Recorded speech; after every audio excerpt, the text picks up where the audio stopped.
Hello and welcome to Thought-Provoking Tech. I'm Zach, and in today's episode of Compute, I will be testing LiquidSky 2.0 utilizing Cinebench R15. So Cinebench R15 has two different benchmarks built within it. The first is an Opengl real-time test of your actual GPU. The second is a CPU test that renders a 3D scene with lighting, shadows, reflections, and more to get a CPU-bound test of actually your computer. It'll actually have little boxes for each actual logical processor in our machines. So you'll actually see that go from 3 boxes at a time with the gamer plan all the way up to 12 boxes that it'll be rendering at a time, essentially splitting up the overall rendering task into little sub parts of the grid. So you'll have 12 on the Elite plan because it has 12 logical processors.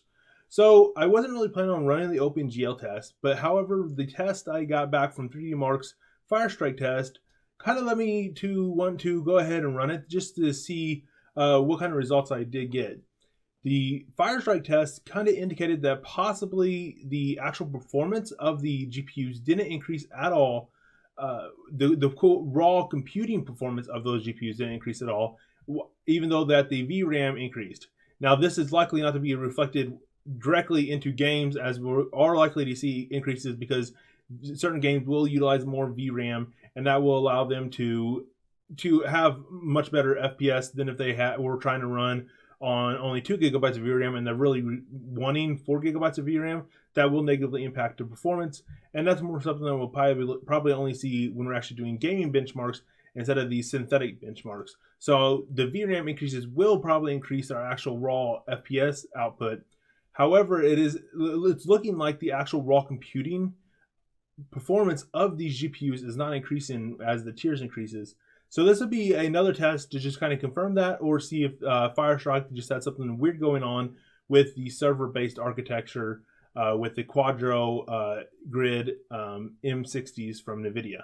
So without further delay, let's go ahead and get started with our gamer plan benchmarks of our CPU and GPU. I will probably just go ahead and show the end results for the gamer plan and the pro plan, and then we'll go ahead and show the actual render process for the elite plan, because it will be a little bit quicker on the CPU simply because you're going to have 12 logical processors. I'm assuming it's probably going to be somewhat linearly, but let's go ahead and jump right onto the gamer benchmarks and we'll go from there.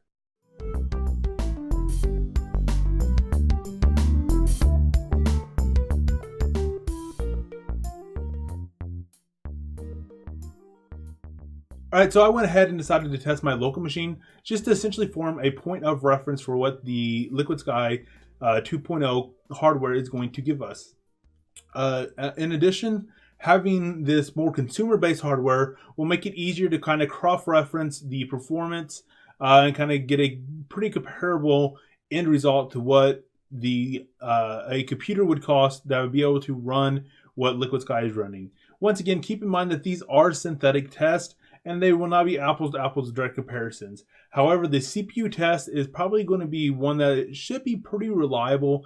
The Opengl test, I'm not as confident with the reliability of it with the LiquidSky test, but the CPU test should be pretty reliable. If you're going to be using LiquidSky for anything like video editing and video rendering, that's going to be a key thing. I think it'll be pretty reliable to kind of judge off of what a 4790K that I have would do compared to what you would get in the LiquidSky with its different performance tiers. So back to a little bit of what I'm actually running. I just mentioned that I have a 4790K. So the full thing, if you're not a computer enthusiast and haven't really built your own, my processor is an Intel i7 4790K running at 4 gigahertz, which is the stock frequency for that CPU. It's running on an air cooler, so I haven't really bothered with liquid cooling. So I haven't really done any overclocking at this point in time, but I do have the 4790K, which means it can be overclocked in the future if I so choose to. Beyond that, on the graphics card side, I have an R9 380 series. So those are 2 points of reference for what our LiquidSky results are going to give us. On the Opengl side, which is the real-time GPU test, I ended up with an average FPS of 100.83, which is actually pretty good. And on the CPU side, I ended up with a 726 Cinebench score for the render that you see on the screen right now. So without further delay, let's go ahead and jump to the very first test on the LiquidSky hardware, which is the gamer tier. This is going to be the lowest tier and will be the baseline of what we should expect with LiquidSky 2.0 hardware. Alright, so the final results for Cinebench are in for the gamer tier. On the real-time GPU rendering with Opengl, we ended up with a 64.33 FPS result. And on the CPU, we ended up with a Cinebench score of 313. I expect the CPU to be pretty linear with each different tier based on the amount of logical processors each tier has. The Opengl will be a little more interesting to see if that stays pretty much the same like it did with the Firestrike test, or if that actually does grow with each tier. If it doesn't grow, that might be attributed to the fact that it's synthetic, or it might continue to point out that the fact that the actual raw computing performance of these GPUs is the exact same, since they are the exact same model and no additional compute power is being added, and it is simply the VRAM that is being added. So let's go ahead and jump to the pro test to see what we get from there. Alright, so the results are in for the Cinebench test on the Pro Performance tier. The Opengl real-time GPU test is essentially the same, within a little bit of margin of error at 64.51.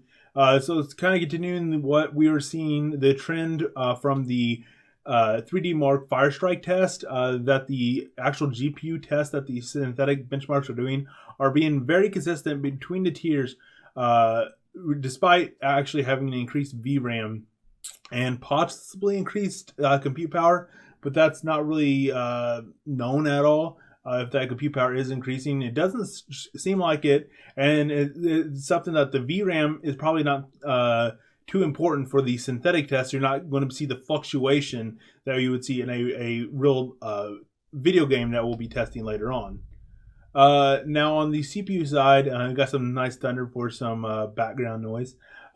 So on the CPU side, we got a Cinebench score of 741.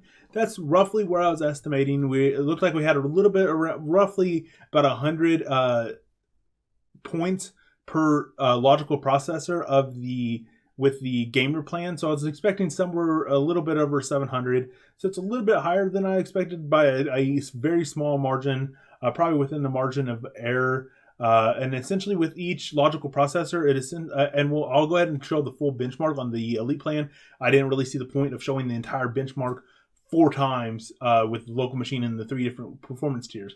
So let's go ahead and actually jump right to the Elite tier. All right, so we are now running the Elite performance tier. We're now running the Opengl real-time GPU test with the Cinebench R15.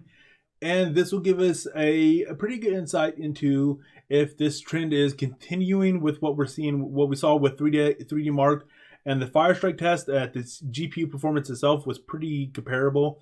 If that is the case, that could simply because result from these being synthetic tests and the fact that these GPUs are being virtualized.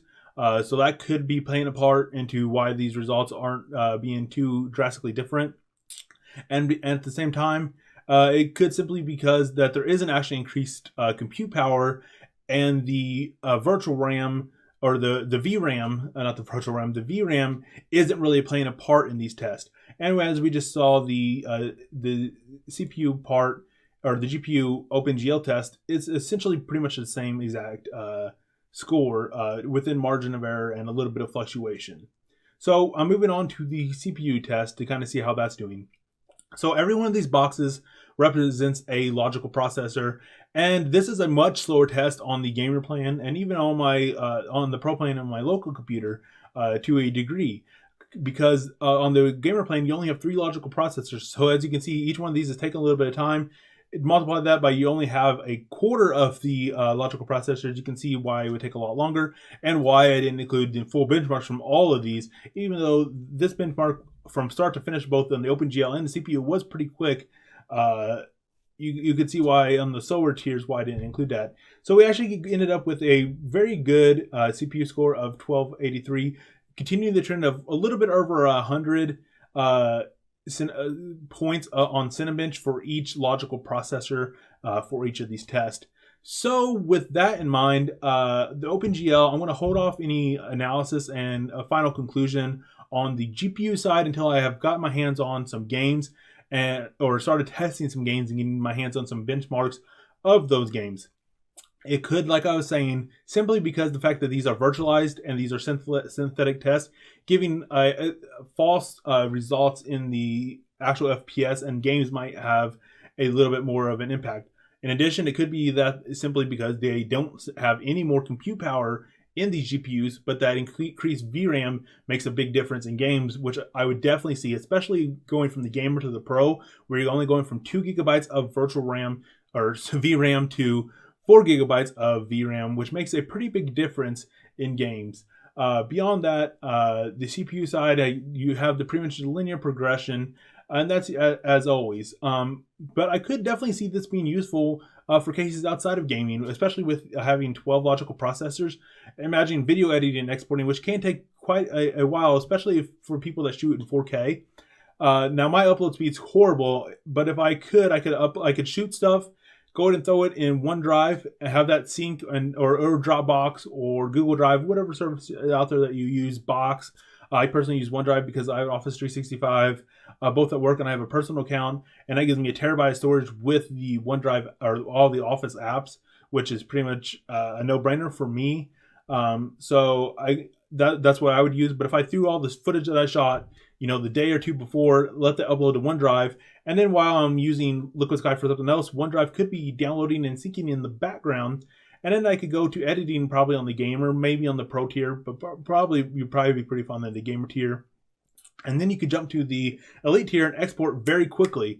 And then you would also have all this stuff already on a computer that has a very good upload. So then you could go back to the gamer plan and then upload to your YouTube channel at a very rapid pace compared to what I could at home when I only have a 0.5 megabit upload. I would have to have a little bit of time between when I shoot and when I edit, but I normally do kind of have a little bit of a break where I kind of try to shoot a video or two one night, and then later on I'll try to get those edited and start getting the process of getting those edited and exported, simply because that's kind of how I like doing my process, is having some videos shot and then kind of going back and catching up with the edit process. So I do definitely see LiquidSky being very beneficial for that, and I am going to hold off on a full analysis of the GPU until I've had some experience with benchmarking a couple different games. So I hope you found this video informative as well as entertaining. I hope it gave you a little more insight into what the performance of these LiquidSky computers is going to be. We still have some questions about the GPU side, and I will be getting to game benchmarks very soon to get a little bit of insight on that. If you did find it interesting or at least educational, please like it and share it with your friends on your various social media platforms. That means a lot to me, and hopefully it raises awareness of the Provoking Tech channel, and I would greatly appreciate you sharing this on your favorite social media platform. Beyond that, if you aren't a subscriber and you're a new viewer, make sure you hit that subscribe button to stay tuned for all the great content I will be producing with Thought-Provoking Tech. Right now, my focus is probably going to be on LiquidSky, but I will be doing other projects in the future, and you can kind of go in my history and see a little bit of insight into some of the projects that I've done. I love 3D printing, so if you're interested in that, there are other things other than kind of the cloud computing that I'm going to be focusing on right now because of the LiquidSky 2.0 release. Also, hit that little bell icon if you haven't, and that'll let you be notified when I release new content with Thought-Provoking Tech. And one final shout out I wanted to do is consider checking out my Patreon at patreon.com/thoughtprovokingtech. And there will be a link to that in the description below. And consider possibly supporting the channel. By doing that, there's 2 tiers that I would recommend that aren't too much, with the $1 and the $3 tier. With the $1 tier, you'll get like some little sneak peeks and behind the scenes images from future videos that I make when after shooting or possibly in the editing process, so several days in advance to actually being posted on YouTube. And in addition, I'm trying to get a little bit ahead on my upload process so that for the $3 tier, I'm going to try to have videos early access to Patreon supporters for a day or two at least. Not every video will meet this, of course. If I am trying to get a video edited and then it's been a while since I uploaded one, it might just go direct to YouTube without any early access for Patreons. But I will be trying to get some content out there for people that do consider supporting me on Patreon. So that's pretty much it for this video, guys. I hope you found it entertaining and as well as informative. And until next time, Zach out. Thanks for watching, guys.